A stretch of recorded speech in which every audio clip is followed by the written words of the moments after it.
Screen को, और screen share करने के बाद हम जल्दी से एक्सेल को ओपन कर लेते हैं। आज एक्सेल के हवाले से जिन जिन कंटेंट की बात करेंगे उनमें कुछ ऐसी हैं जो आपके पहले क्वेश्चन हैं, तो पहले मैं थोड़ा सा उसको एक दफ़ा गो थ्रू कर देता हूँ। लास्ट टाइम मैंने आपको एक रो के अंदर जो है वो फार्मूला लिखना सिखाया था कि एक रो के अंदर किस तरह से आपने फार्मूला जो है वो टाइप करना है। इसके हवाले से मैंने जो वर्किंग परफॉर्म की थी या जो मैंने फंक्शनलिटी परफॉर्म की थी वो ये थी कि हमने एक रो में फार्मूला लिखा था और मैंने आपको कहा था कि आप लोगों ने यही फार्मूला जो है वो बार बार लिखते चले जाना है। तो आपकी इस तरह से प्रैक्टिस होगी, आप ज़्यादा से ज़्यादा फार्मूले लिखेंगे, जितनी दफ़ा आप ज़्यादा लिखेंगे उतना ही आपके पास जो है वो ज़्यादा अच्छे तरीके से जो है वो आपकी प्रैक्टिस हो सकेगी। और इसी फार्मूले के हवाले से आपने रिजल्ट कार्ड को बिल्डअप किया, रिजल्ट कार्ड बिल्ड किया था। आज मैं ये चाहता हूँ कि अगर मैं कोई भी फार्मूला लिखूँ तो मेरे पास जो मेरा फार्मूला है वो किस तरह से स्क्रीन पर ड्रैग हो जाए, ये हम डील करेंगे। लास्ट टाइम लास्ट लेक्चर के अंदर स्थापना ने एक क्वेश्चन पूछा था कि किस तरह से सर हम अपने फार्मूला को जो है वो ड्रैग कर सकते हैं। तो मैंने वहाँ पर आपसे एक बात कही थी कि हम रेफरेंसेस की क्लास जो है वो इंशाल्लाह नेक्स्ट टाइम देखेंगे। तो आज जो हमारी क्लास जो है वो थोड़ी लेंथी होगी, इसलिए मैं उम्मीद करता हूँ कि आप सब कॉम्पिटेंटली स्टिक करेंगे, और अगर आप में से किसी को भी कोई प्रॉब्लम है तो आपने फ़ौरन डिस्कस कर लेंगे। तो आज जो हमारा मेन टॉपिक है जिसके ऊपर आज हम बात करने लगे हैं वो रेफरेंस के हवाले से वर्किंग है।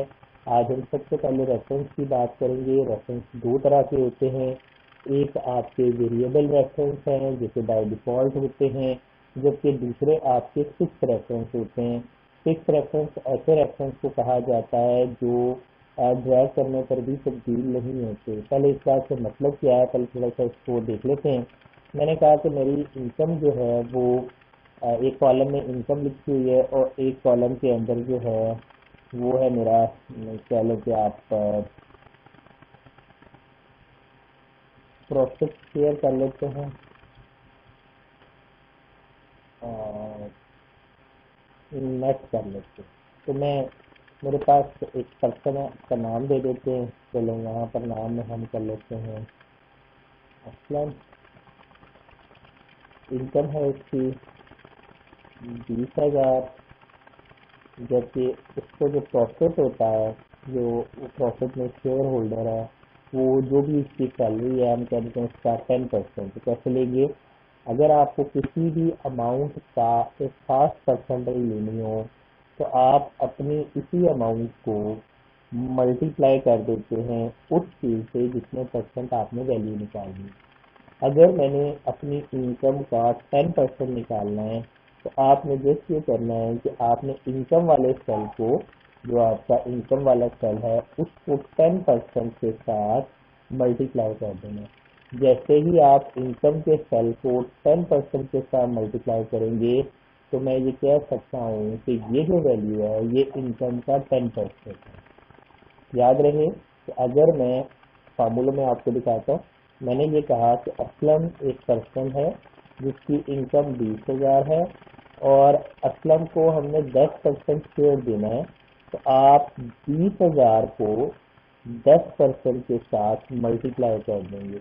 जैसे ही हम 20,000 को 10% के साथ मल्टीप्लाई करेंगे तो फार्मूला लिखने का तरीका ये होगा कि आप कहेंगे इक्वल 20,000 मल्टीप्लाई बाय 10%। तो ये आपके पास शेयर आ जाएगा। याद रखें मैंने कंट्रोल प्लस अपॉस्ट्रोफी की ऑप्शन यूज की है। मेरे पास ऑप्शन है जिसका नाम है शो फार्मूलाज। आपने इसके ऊपर क्लिक करना है, जैसे आप क्लिक करेंगे आपको वैल्यू नजर आएगी। दोबारा इस पर क्लिक करने से आपको फार्मूला नजर आएगा। और जो शॉर्टकट की मैंने यूज की है वो है कंट्रोल अपॉस्ट्रोफी। किसी भी सेल में कंट्रोल अपॉस्ट्रोफी दबाने पर आप उस सेल में मौजूद फार्मूलों को जो है वो देख सकते हैं, या आपके जो फार्मूले हैं वो आपको नजर आना शुरू हो जाते हैं। आप यहाँ तक याद रहे कि अगर आपको कहीं भी दरमियान में कोई प्रॉब्लम आती है तो आपने रेज हैंड की ऑप्शन जो है वो सही इस्तेमाल करनी है, और मैं उसी वक्त रोक कर कन्वर्सेशन आपसे डिस्कस कर लूँगा। Very very important concept. जब भी आपने कहा कि एक पर्सन है, उसकी जितनी भी इनकम होगी उसका 10%, कल को डिसाइड किया गया कि इस पर्सन की इनकम 20,000 थी, मुस्लिम की इनकम 20,000 से बढ़ाकर 25,000 होती है।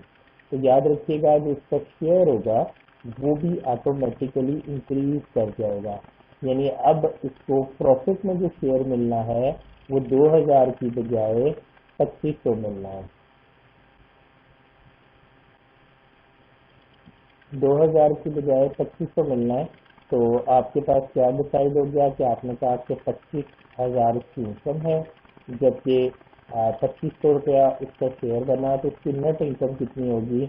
हमने कहा इक्वल 25,000 प्लस 2,500। तो जैसे ही मैं एंटर प्रेस करता हूँ तो it will tell me that you have to obtain 27,500।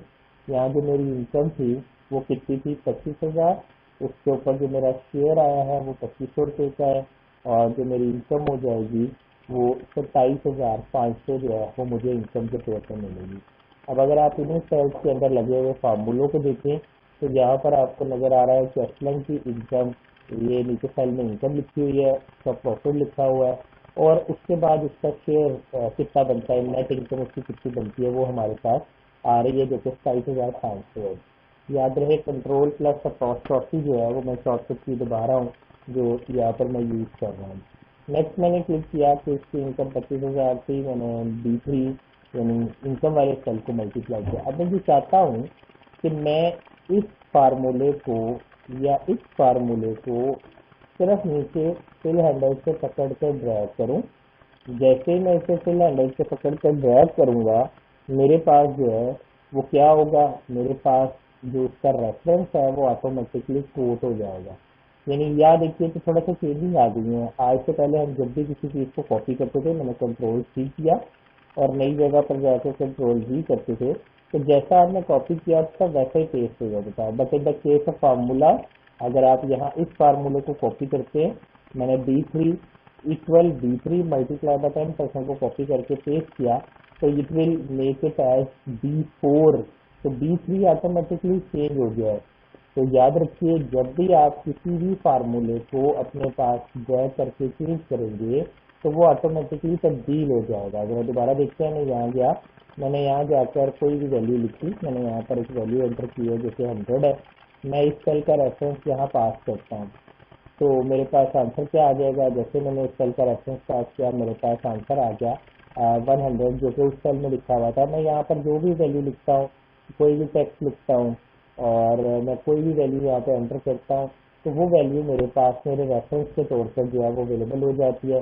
वो वैल्यू मुझे यहाँ पर मेरे रेफरेंस के तौर पर नज़र आना शुरू हो जाती है, जैसा कि आपको 50 नज़र आना शुरू हो गया। अगर आप इसके फार्मूले देखें, जी जी क्वेश्चन।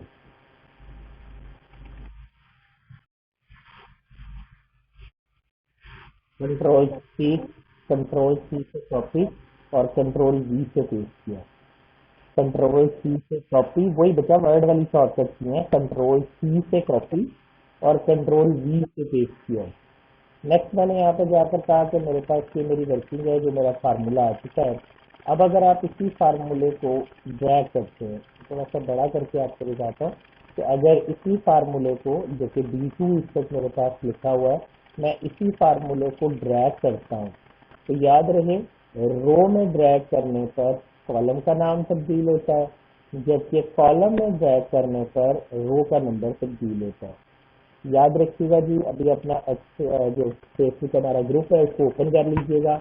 अगर मीटिंग डिस्कनेक्ट होती है तो मैं दोबारा वहाँ पर मीटिंग का नया लिंक जो है वो शेयर कर दूंगा। मैंने यहाँ पर क्लिक कर दिया, मेरे पास ये मेरी वर्किंग थी, यहाँ पर आपका B2 लिखा हुआ आ रहा है। अगर आप अगले सेल में जाते हो तो C2 है, D2 है, E2 है। बाय डिफॉल्ट एक्सेल में आपके जो रेफरेंसेस हैं वो बाय डिफॉल्ट क्या होते हैं, वो वेरिएबल होते हैं। वेरिएबल रेफरेंस से मुराद ये है ऐसे रेफरेंस जो अपनी वैल्यू तब्दील करते रहते हैं, उन्हें वेरिएबल रेफरेंस कहते हैं। यानी अगर मैं ये कहूँ कि मैंने यहाँ पर B2 लिखकर उसको रो में ड्रैग किया तो कॉलम का नाम तब्दील होता है। अगर मैं B2 पर रहते हुए कॉलम में ड्रैग करता हूँ तो मेरे पास जो है वो मेरे जो रो के नंबर है जैसे B2 है, C2 अगले वाले सेल में आएगा। यानी इस साइड पे B तब्दील होगा, यानी आपके कॉलम का नाम, जबकि कॉलम में ड्रैग करने पर रो का नंबर तब्दील होगा। ऐसे रेफरेंस आपके पास क्या कहलाते हैं? ऐसे रेफरेंस जो अपनी वैल्यू तब्दील कर लेते हैं उन्हें वेरिएबल रेफरेंस कहा जाता है।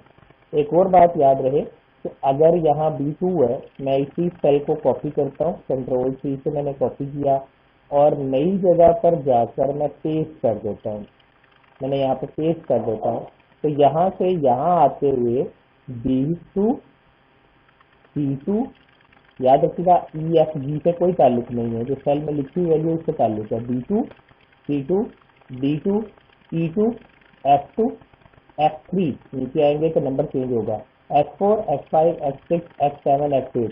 मैंने जैसे ही पेस्ट किया मेरे पास जो फार्मूला बना वो F8 का रेफरेंस बना। मैं चाहता ये हूँ कि नीचे अपने कमेंट बॉक्स के अंदर आप जल्दी से मुझे, अगर मैं इसी B2 को कॉपी करके यहाँ पेस्ट करूँ तो क्या लिखा हुआ आएगा, जल्दी से आप जो है ये चीज मुझे शो करवा दें। अपने कमेंट बॉक्स के अंदर जल्दी से लिख दीजिएगा कि इस सेल में पेस्ट करने पर मेरे पास आंसर क्या आएगा।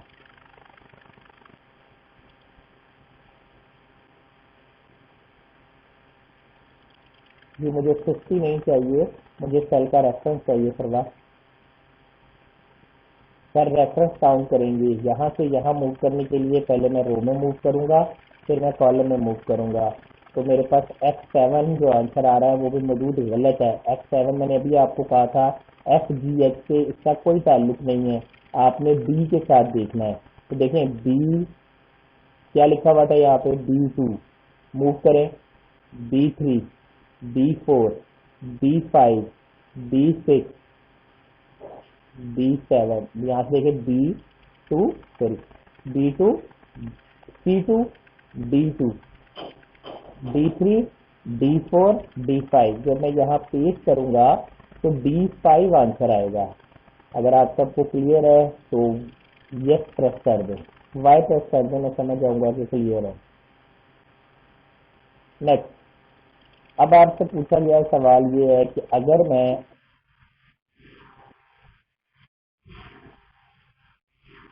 अभी आप क्या कल देख नहीं रहे थे कि क्या किया मैंने, ऊपर क्या लिखा हुआ है B2, आपको फार्मूला बार नजर आ रही है,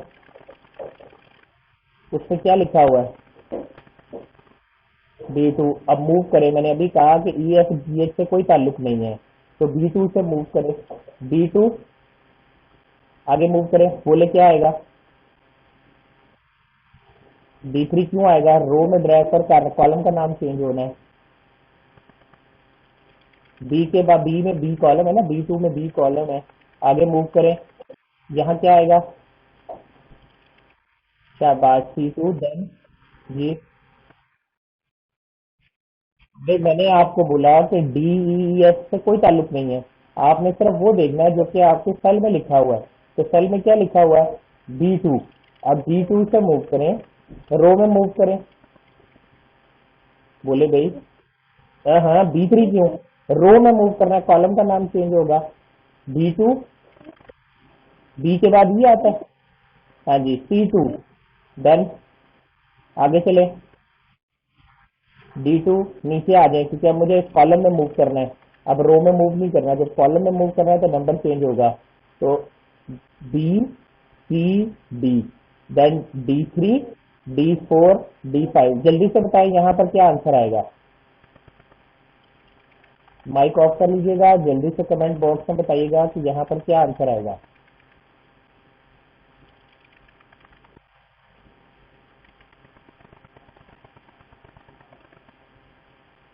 ओके जी, एक दफा दोबारा से सुन लीजिएगा, मैं फिर एक दफा एक्सप्लेन करता हूँ, दोबारा से देख लीजिएगा। वेरी वेरी इंपॉर्टेंट थिंग, आप सीए का पेपर उस वक्त तक क्लियर नहीं कर पाएंगे जब तक ये कॉन्सेप्ट आपको क्लियर नहीं होगा। दोबारा देखिए, फिर से एक दफा देखिएगा, मैं जूम करके और बड़ा करके आपको दिखाता हूँ। जब भी किसी सेल के अंदर आपका कोई फार्मूला लिखा होगा, जैसा कि यहाँ पर मेरे पास लिखा हुआ है B2, B2 को रो में ड्रैग करने पर, B2 को रो में ड्रैग करने पर कॉलम का नाम तब्दील होगा।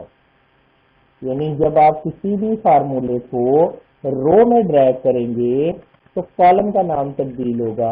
यानी जैसे ही मैं B2 को ड्रैग करूंगा, B2 जब ड्रैग होगा तो बी तब्दील होना है, तो बी से C, then D, then E, and then so on. समझ आ गई सबको? हैंड रेज कीजिएगा।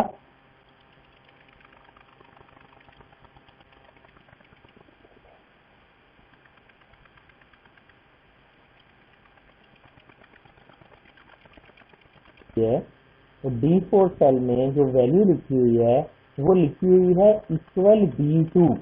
हमने पढ़ा था कि अगर किसी भी सेल के अंदर इक्वल लिखा हुआ नजर आता है, मैं रिपीट करता हूं, अगर किसी भी सेल में इक्वल लिखा हुआ नजर आता है तो इसका मतलब है कि सेल में लिखी वैल्यू फार्मूला है। तो जैसे मैंने इक्वल B2 लिखा तो उसको पता चला इक्वल के फौरन बाद B2 किसी सेल का रेफरेंस है, जहाँ बी कॉलम का नाम है और 2 आपका रो का नंबर है। तो मैंने कहा इक्वल B2, जैसे ही आपने इक्वल B2 पॉइंट लिखा तो एक्चुअली इक्वल B2 का मतलब ये है कि D2 में D4 में लिखी हुई वैल्यू B2 में लिखी हुई वैल्यू के बराबर कर दो। तो जो कुछ भी आपने एक्चुअली B2 में लिखा हुआ है वो आपके पास D4 में लिखा हुआ नजर आएगा। तो D4 में आपको नजर आ गया B2 जो कि 20 है। जब मैं इसको ड्रैग करता हूं तो मैंने अभी आपको ये कहा है कि जब आप किसी भी ऐसे फार्मूले को ड्रैग करेंगे जो कि एक्सेल में किसी फंक्शन की शक्ल में लिखा हुआ है, तो मैंने जैसे ही B2 पे क्लिक किया तो B2 पर क्लिक करने से आपके पास हुआ ये है कि B2 जब आप ड्रैग करोगे तो जब B2 को ड्रैग किया जाएगा तो B2 देन आपके पास एक्चुअली B2 नहीं लिखा हुआ, रो में ड्रैग करने पर, यानी ये मेरी रो है, रो में ड्रैग करने पर कॉलम का नाम, यानी कॉलम का नाम है बी, तो कॉलम का नाम तब्दील हो जाता है। तो कॉलम का नाम तब्दील होके हो गया बी से सी से डी से ई से एफ। अगर आप किसी भी फार्मूले को, किसी भी रेफरेंस को, यानी B2 लिखा हुआ है, इसको आप कॉलम में ड्रैग करेंगे, मेरा कॉलम है। जब मैं इसे कॉलम में ड्रैग करूंगा तो कॉलम में ड्रैग करने पर B2 में लिखी हुई रो की वैल्यू, तो B2 में रो क्या है 2, तो 2 चेंज हो जाएगी, 2 से क्या हो गई 3, 4, 5 एंड देन सो ऑन। इसी रूल को इम्प्लीमेंट करते हुए जब मैंने कहा कि किसी भी फार्मूले को कॉपी किया जाएगा, एक्चुअली आपको नजर ये आ रहा है कि मैंने 20 कॉपी किया है, लेकिन मैंने 20 कॉपी नहीं किया, मैंने यहाँ पर B2 कॉपी किया। B2 को कॉपी करने के बाद जब आप किसी भी नई जगह पर जाओगे तो इसमें B2 के हिसाब से देखना है, C2, C2, D2, E2, नीचे मूव करें, E3, E4, E5 and E6। तो जैसे ही आप यहाँ पे पेस्ट करेंगे आपके पास E6 आएगा। E6 में क्या लिखा हुआ? E6 में कुछ भी नहीं है। तो जब किसी सेल में कुछ नहीं होता तो उसकी वैल्यू जीरो होती है। यही वजह है कि आपको इन सेल्स में भी जीरो नजर आ रहा है। क्लियर है जी सबको?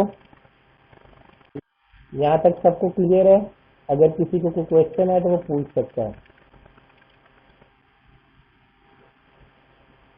नथिंग।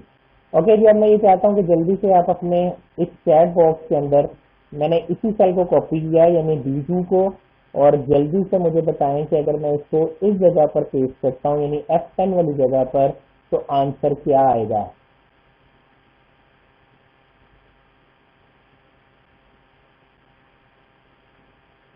टाइप कीजिएगा जी।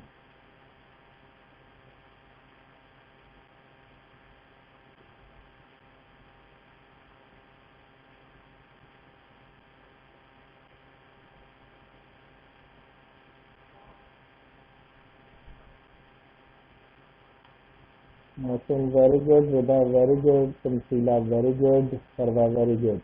बाकियों की तरफ से मजूद दिए। ओके मजूद, आप अपना माइक ऑन कर लीजिएगा, आप मुझे एक्सप्लेन करेंगे कैसे आया। जी कैसे आया?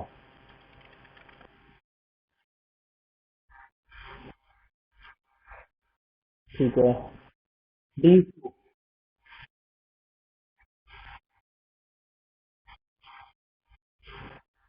वेरी गुड जी, मैं उम्मीद करता हूँ कि जी आप सबको यहाँ तक क्लियर हो गया है। जल्दी से लास्ट क्वेश्चन, मैंने इसी सेल को कॉपी किया, बल्कि इस सेल को नहीं, मैंने इस सेल को कॉपी किया। इस सेल में क्या लिखा हुआ है, B7।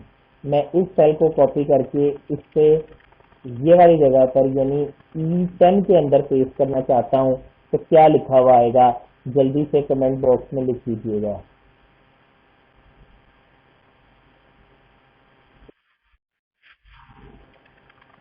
नोट करना है, चैट बॉक्स में लिखना है आपने।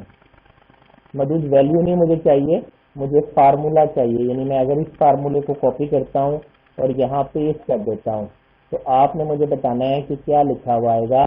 इस सेल में B7 लिखा हुआ है।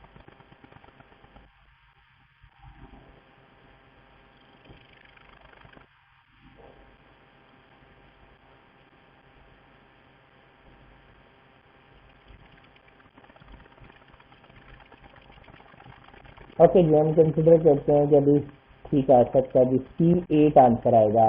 तो ये था जी आज का हमारा पहला टॉपिक, जो कि था वेरिएबल रेफरेंस क्या होता है। अब आप बात करते हैं कुछ और चीज की, दूसरे को कहते हैं फिक्स रेफरेंस।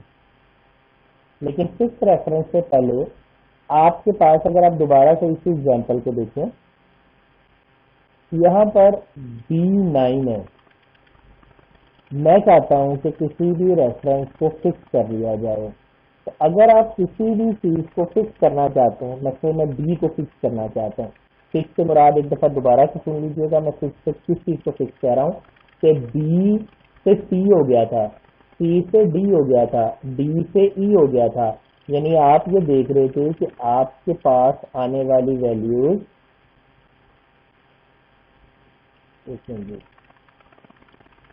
आपके पास जो आने वाली वैल्यूज हैं वो क्या थी। आपके पास जो आने वाली वैल्यूज हैं, जैसे मेरे पास है B2, ये C चेंज हो गया, यानी B से C चेंज हो गया, C से D चेंज हो गया। मैं चाहता हूं कि ये रेफरेंस चेंज ना हो। तो अगर आप किसी भी रेफरेंस को फिक्स करना चाहते हैं, तो उससे पहले आपने एक साइन यूज करना है, जो कि आपके पास है डॉलर साइन। डॉलर साइन किसी भी वैल्यू को क्या कर देता है, किसी भी वैल्यू को फिक्स कर देगा। याद रहे कि उसमें दो चीजें हैं, एक बी और एक टू। मैंने बी से पहले डॉलर लगाया, जैसे ही आपने बी से पहले डॉलर लगाया, एंटर प्रेस किया, आपने क्या किया, आपकी जो वैल्यू थी वो इस सेल में थी B2, $B2। अगर मैं इसको ड्रैग करता हूँ, तो अब अगर आप देखें रिजल्ट, तो आपके पास C2 या D2 या E2 नहीं आया। आपकी तमाम वैल्यूज जो हैं वो B के साथ ही नजर आ रही हैं। लेकिन अगर मैं इसी फार्मूले को रो की बजाय कॉलम में ड्रैग करता हूँ, तो अभी 2 जो है वो अपनी वैल्यू को तब्दील कर रहा है, 2 तब्दील नहीं हुआ। याद रखें, जो तब्दील नहीं हुआ उसे मैं कह रहा हूँ फिक्स, और जो तब्दील हो गया वो वही है जो आपने पहले बात की कि वो वेरिएबल है। तो यहाँ डिसाइड ये हुआ कि जिस चीज को आप फिक्स करना चाहते हैं, उससे पहले आप डॉलर लगाएंगे। डॉलर की जो शॉर्टकट की है वो शिफ्ट 4 है, यानी न्यूमेरिक पैड से आप शिफ्ट 4 दबाएंगे तो आपका डॉलर का साइन अप्लाई हो जाता है। अगर आप कीबोर्ड शॉर्टकट की मदद से किसी रेफरेंस को चेंज करना चाहते हैं, तो जब आपका रेफरेंस नॉर्मल होगा, यानी बाय डिफॉल्ट आपका जो रेफरेंस है वो वेरिएबल होगा, F4 दबाने पर आपके पास आपके रेफरेंस ऑटोमेटिकली चेंज हो जाएंगे। यानी मैनुअल अगर आप डॉलर यूज कर लें तो शिफ्ट 4 के साथ यूज कर सकते हैं, और अगर आप इसकी शॉर्टकट की डील करना चाहते हैं रेफरेंस बदलने की, तो वो है F4। इससे कोई भी रेफरेंस चेंज हो जाएगा। देखा जाए तो यहाँ पर अब दो चीजें हो गई कि एक जब तमाम दोनों के साथ डॉलर लगाओ, एक जब किसी के साथ डॉलर ना लगाओ। लेकिन इसके अलावा दो ऑप्शन और हैं, जब बी के साथ डॉलर लगा हुआ है या टू के साथ डॉलर लगा हुआ है। अगर बी के साथ डॉलर लगाओ या टू के साथ डॉलर लगाओ, तो इसे पार्शियल फिक्स कहते हैं। पार्शियल फिक्स क्या होता है कि कुछ वैल्यू चेंज होगी और कुछ वैल्यू चेंज नहीं होंगी। ठीक, यहाँ पर आपके पास पार्शियल फिक्स और पार्शियल जो है ना वेरिएबल क्लास तक कह सकते हैं आप इसको, क्योंकि इसमें ये हुआ है कि बी सिर्फ फिक्स हुआ है। जब आपने इसको ड्रैग किया था तो आपके पास चेंज करने पर बी तब्दील नहीं हुआ, लेकिन जब आप नीचे की तरफ ड्रैग करते हैं तो टू तब्दील हो रहा है। लेकिन अगर मैं इसी प्रोसेस को थोड़ा सा चेंज करूं और बी से पहले डॉलर लगा लूं, अब जब मैं रो में ड्रैग करूंगा तो आपके पास बी से सी हो गया, सी से डी हो गया, इसका मतलब बी तब्दील नहीं हुआ। लेकिन अगर मैं इसको नीचे की तरफ ड्रैग करता हूँ तो अब आप देखें कि पहले डॉलर टू था वो अब तब्दील हो रहा था, और अब टू जो था वो तब्दील होता है, डॉलर टू जब होगा तो वो तब्दील नहीं होगा। तो मैं उम्मीद करता हूँ कि ये बात भी आपको समझ आ गई होगी। ऐसे रेफरेंस जिनमें एक चीज फिक्स होगी, एक चीज जो है वो वेरिएबल होगी, उन्हें पार्शल वेरिएबल या पार्शल फिक्स कहते हैं। और अब थोड़ी सी प्रैक्टिस कर लेते हैं। अगर मैं यहाँ पर लिखता हूँ $B2, मैं कॉपी करता हूँ और नई जगह पर जाकर पेस्ट करना चाहता हूँ। तंजीला, आप अपना माइक ऑन कीजिएगा, जल्दी से बताइएगा आंसर क्या आएगा। मैंने कहा $B2, मैंने इसको कॉपी किया, मैं इसको F8 सेल में पेस्ट कर रहा हूँ। जल्दी से बताइए आंसर क्या आएगा। बाकी लोग कमेंट बॉक्स में लिखेंगे।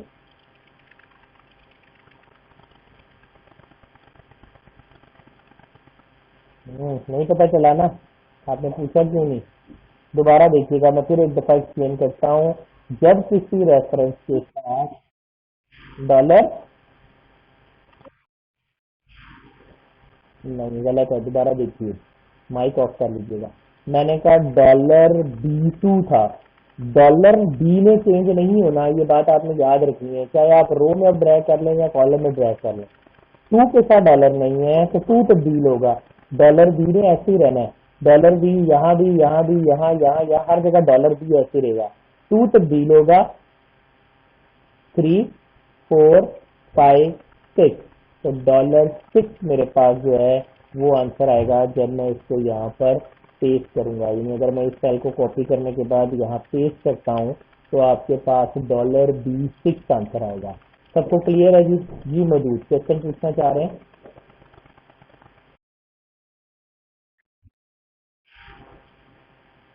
अभी हमने किया है कंट्रोल प्लस अपॉस्ट्रोफी, ठीक है। शो हाइड फार्मूला की शॉर्टकट की है। अगर आपने फार्मूले देखने हो तो कंट्रोल प्लस अपॉस्ट्रोफी दबाकर आप ये फार्मूले देख सकते हैं। अदरवाइज फार्मूला के टैब के अंदर भी आपके पास ये ऑप्शन अवेलेबल है, आप वहां से भी ये ऑप्शन देख सकते हैं। फार्मूला पे क्लिक करेंगे, यहाँ आपके पास ऑप्शन है शो फार्मूला, आप यहाँ पर क्लिक करके भी ये फार्मूले देख सकते हैं। याद रखिएगा एक्सेल 2019 में एक फ्लॉ है, एक बग है, वो ये कि अगर मैं इस फार्मूले को ही कॉपी करने के बाद फार्मूला मोड में ही रहते हुए उसको नई जगह पेस्ट करूंगा तो एक्सेल जो है वो डिसेबल हो जाएगा। इसके लिए आपको माइक्रोसॉफ्ट को मेल करनी है, उनसे आपने जो है वो लिंक लेना है, वो इस ऐप से आपको भेजेंगे, आप उसे अपने सिस्टम पर रन करेंगे तो फिर आपका ये बग रिमूव हो जाएगा।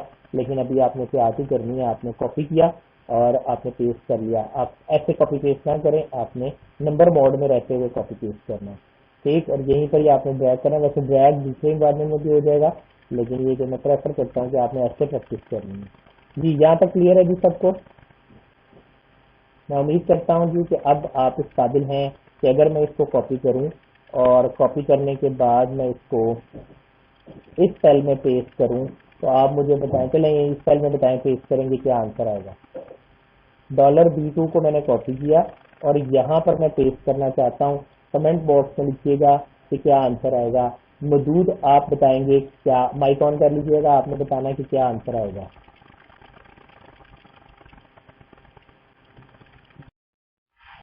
वेरी गुड जी, $B3 जी हमारे पास आंसर आएगा और मौजूद का आंसर बिल्कुल ठीक है। रिद्धा का आंसर भी क्विकली रिप्लाई में आया मजीद से पहले, गुड। ओके जी, नेक्स्ट मेरे पास जो आगे वर्किंग आती है वो ये है कि मैंने यहाँ पर अब थोड़ी सी चेंज की है। क्या चेंज की है कि मैंने बी से पहले डॉलर को मिटा दिया और टू से पहले डॉलर लगा दिया। ध्यान से एक्टिव रहिएगा, ये बहुत ही इंपॉर्टेंट ऑप्शन है, इसके बगैर आप कोई भी सॉफ्टवेयर नहीं बना सकते। अब देखेंगे जब मैंने ड्रैग किया तो क्योंकि टू से पहले डॉलर है तो टू तब्दील नहीं हुआ, बी से पहले कुछ नहीं था तो बी तब्दील हो गया। यहां तक क्लियर? फातिमा, मैंने इस सेल को कॉपी किया और मैं इसको यहाँ पेस्ट करना चाहता हूँ। माइक ऑन कीजिएगा, क्या आंसर आएगा? बाकी लोग कमेंट बॉक्स में लिखिए। $3 फिर सोचिए। ओके जी, $3 आएगा क्योंकि जब टू के साथ डॉलर आ जाना है तो उसमें चेंज नहीं होना। शाबाश जी, ठीक, तो उसमें चेंज नहीं होना। तो इसका मतलब ये हुआ कि उम्मीद करते हैं कि आपको क्लिक है। तमसीला आंसर बताइएगा। E9 में मैंने पेस्ट किया, आंसर क्या आएगा?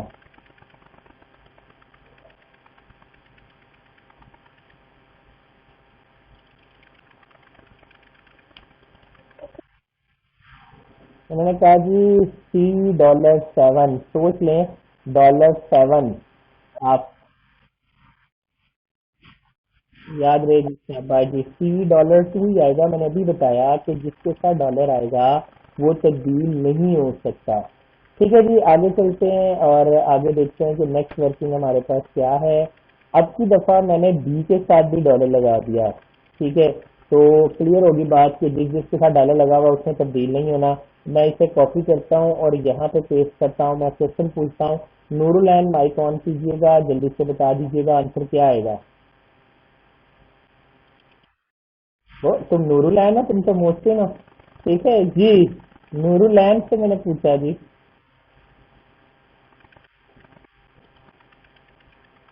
ओके, नूरुलैन के लगता है मैंने पूछा कि मैंने इसी रेफरेंस को कॉपी किया जो कि D4 में है और इसको मैं उठाकर E7 में पेस्ट करने जा रहा हूँ। तो आप मुझे बता सकते हैं आंसर क्या आएगा?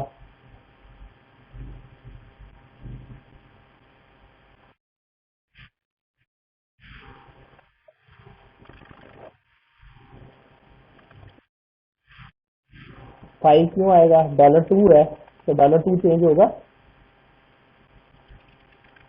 याद रखिएगा, तुक्का नहीं लगाना क्योंकि यहाँ पर खाली तुक्कों से काम नहीं चलेगा। दोबारा बोलिए, $B।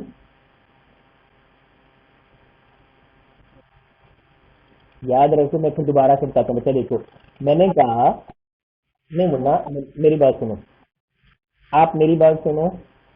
जब किसी भी रेफरेंस से पहले डॉलर लगा होगा तो वो रेफरेंस तब्दील नहीं होगा। अब बी से पहले भी डॉलर लगा, टू से पहले भी डॉलर लगा, तो तब्दील क्यों कर रहे हो? तो यही मैं आपको समझाना चाह रहा था। गुड हो गया जी। अब जल्दी से बता दो कि इस सेल में क्या आंसर आएगा। ये नीचे चला गया हूं मैं, अब मैं E10 में आ गया हूँ।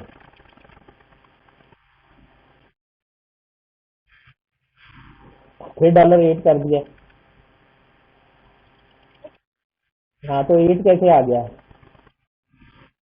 हाँ, $B $2 जी। आप दा, अगर मैं यहाँ से अदा सुन सकते हो, माइक ऑन कर लो। नूरलैन और तमसीला माइक ऑफ कर लो। मैंने यहाँ पर बी से पहले डॉलर को मिटा दिया। आपदा से क्वेश्चन है, मैं आपदा कॉपी करता हूँ अपने पास इस रेफरेंस को और E5 में पेस्ट करना चाहता हूँ। आप मुझे बताओ क्या आंसर आएगा?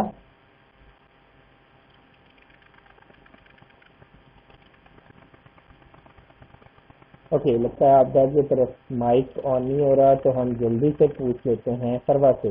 जी फरवा।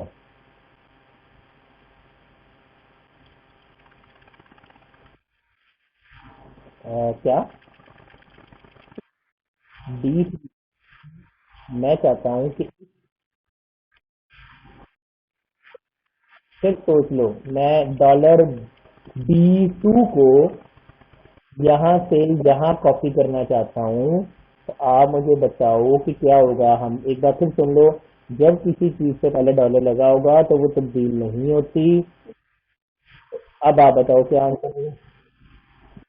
$B3। गुड हो गया जी, $B3 जी मेरे पास आंसर में आ जाएगा। फाइन। मैं उम्मीद करता हूँ जी कि ये आप सब चीजें आपको समझ आ गई हैं। अब जरा जल्दी से मूव करते हैं और अपनी पहली शीट के ऊपर वापस आ जाते हैं। ये वही शीट है जिसके अंदर अभी मैंने कुछ फार्मूले लिखे थे। तो मैं चाहता हूँ कि यहाँ पर थोड़ी सी चेंजिंग करते हैं। कि यहाँ क्या थी? इनकम मेरी थी। दोबारा से रिपीट करते हैं। मैंने अभी आपको बताया था कि पहले असलम साहब जो हैं वो इनकम ले रहे थे 25,000 रुपया। और उनको जो इसका शेयर मिलता था, उनका प्रॉफिट, उसके क्या बोनस भी आप कह सकते हैं, उसका 10% का बोनस मिलता था। तो हमने ये किया था कि B3 फार्मूले को मल्टीप्लाई कर दिया था 10% के साथ जो उनका शेयर था, और बाद में उनकी सैलरी जमा हो गई थी। अब अगर मेरे पास एक और पर्सन है जिनका नाम है हम्माद। हम्माद साहब जो हैं वो मेरे से ले रहे हैं जनाब 35,000 रुपया। तो हम्माद साहब की प्रॉफिट शेयर कैसे निकलेगा? हमने कहा इक्वल, जिस सेल में इनकी इनकम लिखी है वो वाला सेल, मल्टीप्लाई करना है इसको 10% के साथ। अब अगर आप इन दोनों सेल्स के दरमियान रिलेशन देखें तो ऊपर है B3, नीचे है B4, B3 B4। इसका मतलब है कि अगर आप इस फार्मूले को ऐसे ही ड्रैग कर लेते तो B3 से B4, then B5, B6, B7, तो आपके पास सेम ड्रैग करने पर वही चीज आती कि ऑटोमेटिकली 3, क्योंकि 3 फिक्स नहीं है इसलिए चेंज होके 4, 5, 6 और 7 ऑनवर्ड बन जाएगा।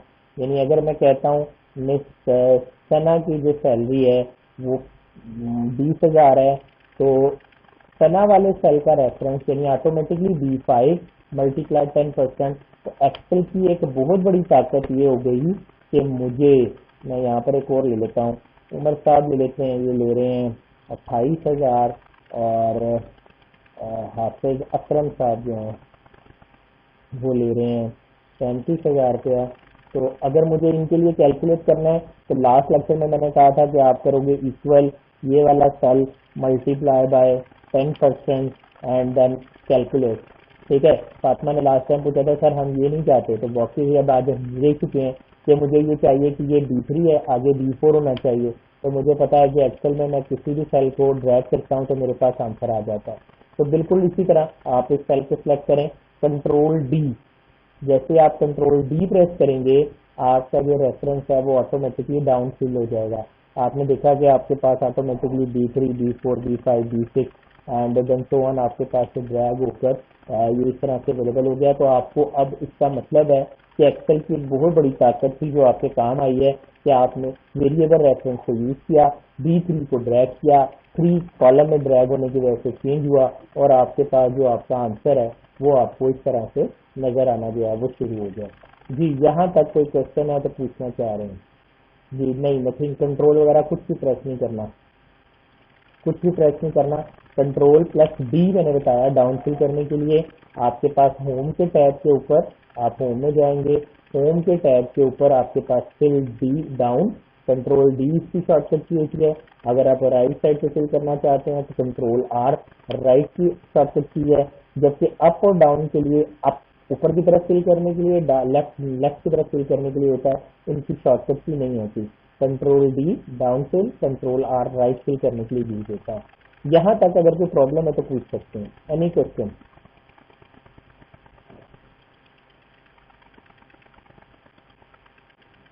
नथिंग। ओके जी, भाई आपने कंट्रोल और कॉस्ट ऑफ, मैं सिर्फ आपको फार्मूला दिखा रहा हूँ, आंसर वो खुद ही निकाल लेगा। एक्सेल आपसे पूछेगा ना आंसर निकालने के लिए, आप देख सकते हो कि आंसर खुद ही निकल आएगा। आंसर तो कंट्रोल कॉस्ट ऑफ में फार्मूले दिखा रहा हूँ ना, बाय डिफॉल्ट तो आप जिस चीज को कैलकुलेट करोगे तो आपका डायरेक्ट आंसर निकल आएगा। क्लियर में दूध? ओके, वापस आ जाते हैं कि थोड़ा सा टेक्निकल करते हैं। ठीक है, यहाँ पर थोड़ा सा टेक्निकल करते हैं। टेक्निकल कुछ इस टाइम से करते हैं कि हमारे पास जो ऑप्शन है, सर्वा कह रहे हैं क्लियर नहीं हुआ जी, सर्वा माइक ऑन कीजिएगा। जी पूछे कहाँ से क्लियर नहीं हुआ?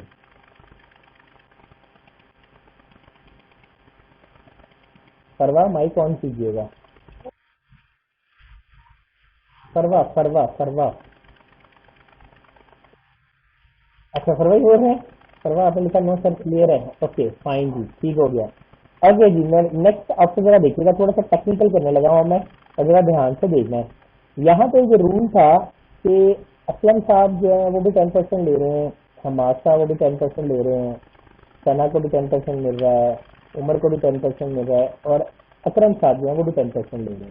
लेकिन ना हमने एक रूल ये बना लिया, हमने एक रूल थोड़ा सा चेंज ये किया है कि हम ये कहते हैं कि जो शेयर की परसेंटेज है वो मंथली बेसिस पे वेरी करेगी। तो ये अगर मैं कहता हूँ कि क्या है, ये मेरी जुलाई की शीट है, तो जुलाई में मैंने 10% शेयर नहीं देना। जुलाई में मैंने इन्हें, मुझे बड़ा ज़्यादा प्रॉफिट हुआ जुलाई में, तो मैं इन्हें 20% शेयर जो है वो देना चाहता हूँ। याद रखिएगा, जब आप किसी भी परसेंटेज को फार्मूला वाले रेफरेंस में लिखेंगे तो परसेंटेज का साइन कैलकुलेट होकर, यानी 20% मतलब है 20 multiply by 1/100 which is equal to 0.2। जब वापस जाएंगे तो 20% शो करेगा जो आपकी वैल्यू बॉन्ड है। मैं वापस जाता हूँ, मैंने यहाँ पे कहा ये मेरे पास 20% का शेयर है जो कि मैंने अभी नहीं देना है। तो अब आपने करना ये है कि आपने यहाँ पर इस सेल को बताना है और आपने इस सेल का रेफरेंस दे देना, यानी 20% इसको प्रॉफिट देना है। अब जब मैं एंटर करता हूँ तो आंसर तो मेरा ठीक हो गया कि उसकी इनकम जो थी वो 20,000 थी और 25,000 थी, 25,000 का जो है 20% उसको 5,000 का जो है मिल गया। ठीक। अब अगर आप यहाँ देखें तो आपके पास जो है B3 मल्टीप्लाई बाय C9 ये आपके पास अवेलेबल हो गया है। लेकिन अब अगर आप इसको ड्रैग करेंगे ना, तो क्राइटेरिया एक ऐसी चीज होती है जो कि सबके लिए एक जैसी मैंने रखनी है। ये शेयर तमाम एम्प्लॉइज के लिए एक जैसा रखना। यानी अगर मैं इस फार्मूले को ड्रैग करता हूँ तो ये क्या करेगा, वो B3 B4 B5 B6 बड़ा सही मुझे समझ आ रहा है। लेकिन जब मैं C9 को ड्रैग करता हूँ ना, एक्चुअली अब की दफा मुझे C9 ही हर जगह पे चाहिए, जो कि एक्चुअली नहीं हुआ। जब मैंने इसको ड्रैग किया तो C9 तब्दील होके C10 C11 C13 बन गया।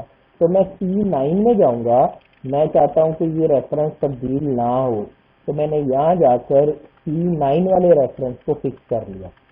याद रहे कि यहाँ पर अगर आप खाली 9 को फिक्स कर लेते हैं, क्योंकि आपने रो में तो ड्रैग करना ही नहीं है, तो भी बात ठीक है। और अगर आप दोनों को ड्रैग कर फिक्स कर लेते हैं तब भी कोई इश्यू नहीं है।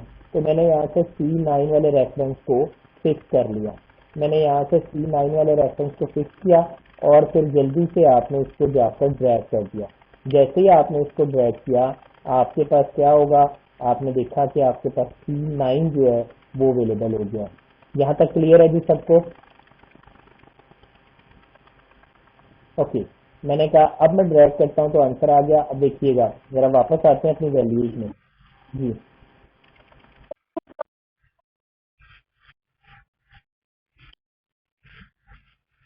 इसका रेफरेंस देंगे ना भाई, मल्टीप्लाई करने का मतलब है ना, B3 मल्टीप्लाई बाय जो आपका शेयर था, मैंने इसके साथ मल्टीप्लाई किया। जैसे अब आप इसको ड्रैग करोगे, जैसे ही आपने इसको ड्रैग किया, आपके पास क्या हुआ, ड्रैग करने पर आपका जो आंसर है वो 5,000 आ गया। अब अगर आप शेयर चेंज करते हो, आप कहते हैं हम अपने एम्प्लॉइज को 25% शेयर देंगे, तो अब आप देखें सबकी सैलरीज जो है वो ऑटोमेटिकली बढ़ जाएंगी। और अगर आप कहते हैं कि नहीं, आपको जो प्रॉफिट है इसमें से 10% मिलेगा, यानी जो आपकी इनकम है उसका 10% आपका बोनस है, तो फिर आपको जो है वो 10% के हिसाब से वैल्यू मिलेगी। अगर आप इसको 5% कहते हैं तो 5% के हिसाब से मिलेगी, और अगर आप इसको 0% कहते हैं तो शेयर 0 हो जाएगा। यहाँ तक क्लियर? ओके जी। अब यहाँ पर देखें, क्या जल्दी से बताएं, अपने कमेंट बॉक्स में बताना है यस या नो में बताना है। वाई प्रेस करेंगे यस के लिए, एन प्रेस करेंगे नो के लिए।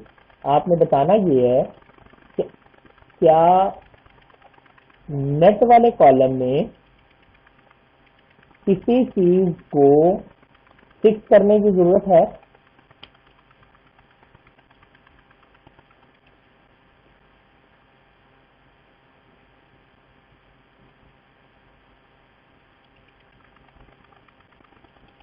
सर्वा ने कहा नो और इधर ने कहा नो, बाकी कोई रिप्लाई नहीं आया अभी तक।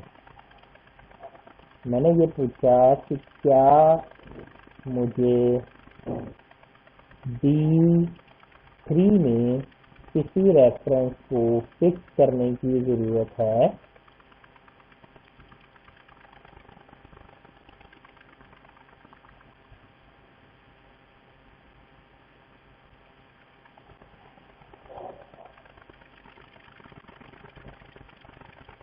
ओके जी, गुड।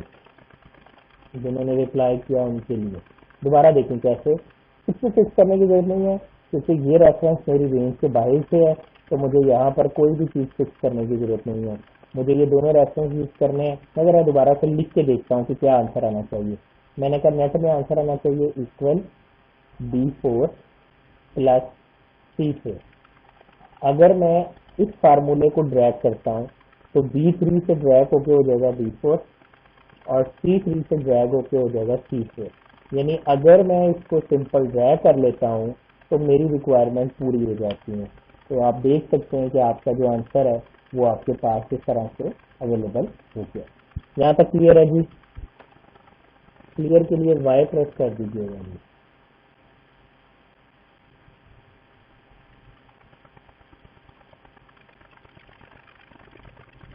ओके जी, 3 वाई आ गए, इसका मतलब हम समझ, अगर किसी को नहीं क्लियर तो वो अपना माइक ऑन कर सकता है।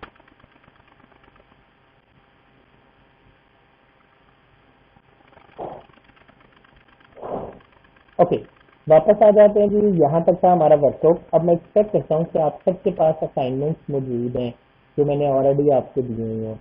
नेक्स्ट लेक्चर में मैं ये तमाम असाइनमेंट जो हैं वो आपको फिल करके दिखाऊंगा कल। अच्छा, ऐसा है कि कल जो मीटिंग टाइम होगा ना, हमारा क्लास की मीटिंग का टाइम, वो हम थोड़ा सा लेट मैं यहाँ पे शो कराऊंगा। आप लोगों ने कोशिश करना है कि आप 2:15 बजे जो है वो ऑनलाइन हो जाएंगे, और 2:30 बजे तक हम हर हाल में क्लास शुरू कर दें, और डबल क्लास लेके कल कोशिश करेंगे कि तमाम असाइनमेंट्स जो हैं वो हम कंप्लीट कर लें। ठीक है जी। अब एक जाते जाते आखिरी क्वेश्चन कर लेते हैं और फिर आपसे जल्दी से डिस्कस कर लेते हैं। मैं यहाँ पर एक नई चीज़ ऐड करता हूँ कि मैं यहाँ पर कह देता हूँ कि जी हमने कोरोना फंड बनाया है, और कोरोना फंड में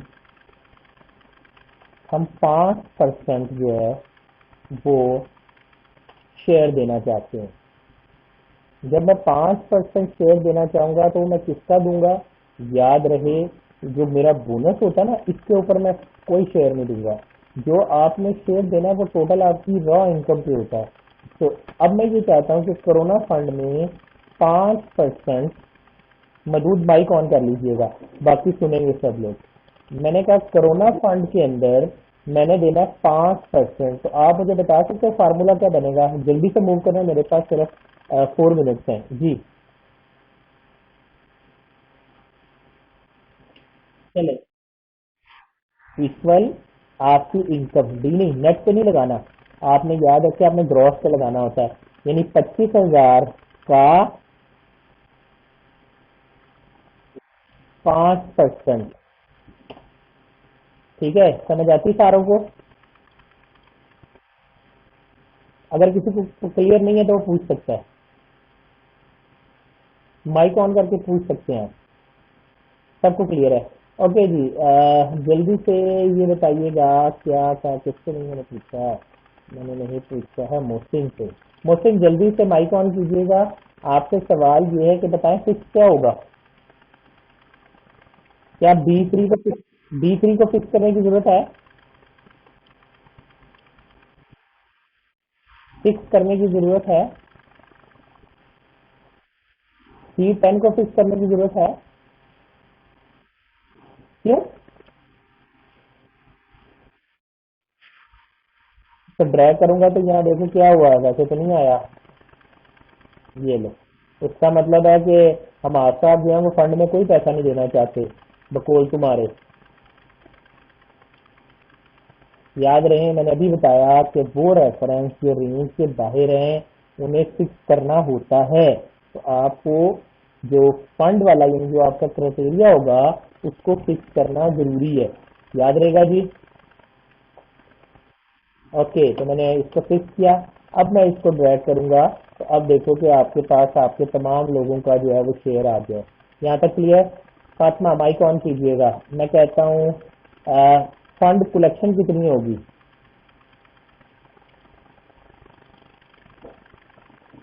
फातिमा फार्मूला बताइएगा, फंड कलेक्शन कितनी होगी? मैंने पूछा कि फंड कलेक्शन कितनी होगी इस वक्त? ये जो 5 एम्प्लॉइज हैं उन्होंने कितने पैसे डोनेट किए हैं कोरोना फंड के अंदर? वेरी गुड जी, इन सबको प्लस कर लेंगे जी। आपने सिर्फ सारे सेल्स को कम कर लेना है तो आपके पास 7,150 आंसर आ जाएगा। अच्छा, जरा आप मुझे बता सकते हैं, किससे पूछें, परवा, आपने बताना है कि इस वक्त नेट इनकम कितनी होगी, यानी नेट सैलरी कितनी बनेगी एम्प्लॉइज की। परवा क्विकली मूव ऑन कीजिएगा।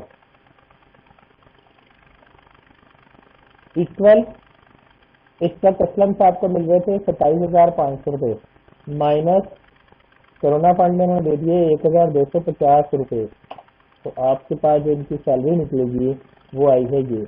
क्योंकि ये दोनों रेफरेंस मेरी रेंज के अंदर के हैं, इसलिए इसको कुछ भी करने की जरूरत नहीं है, आपने जस्ट इसको ड्रैग कर देना। जैसे ही आप ड्रैग करेंगे आपके पास ये आ जाएगा, यानी इस वक्त ये तमाम एम्प्लॉइज इतने पैसे फंड में दे रहे हैं। यहाँ तक क्लियर है जी? यहाँ तक अगर कोई क्वेश्चन पूछना चाह रहे हैं तो पूछ सकते हैं।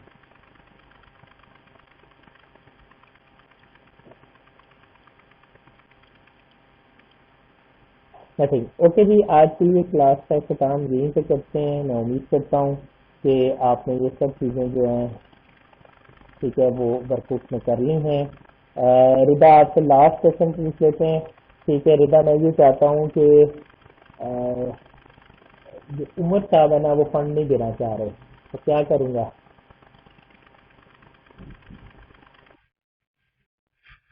शाबाश जी, उमर साहब के रेफरेंस को हम जाकर 1 से मल्टीप्लाई कर दें, या मैनुअली इस वैल्यू को मिटाकर हम 0 कर देंगे। तो इससे ये होगा कि उमर साहब ने वैल्यू नहीं दी, लेकिन एक्सेल में ना एक मसला है। एक्सेल में ये होता है कि अगर ऐसा हो जाए ना, तो वो इसको एक एरर शो करता है, वो कहता है ये सेल बाकी सेल्स की तरह नहीं है। तो याद रखिएगा जी, इंशाल्लाह इसके बाद मजीद बात करेंगे। आज के लिए इतने रखते हैं, और आज सबसे कहते हैं कि जहाँ रहिएगा खुश रहिएगा, अपना बहुत ख्याल रखिएगा। अल्लाह हाफिज़। तो अलग से दोबारा से एक दफ़ा कनेक्ट होंगे। मैं उम्मीद करता हूँ कि आप इसे अच्छे तरीके से देख लेंगे। कल असाइनमेंट बना लीजिएगा, यही आपका काम है।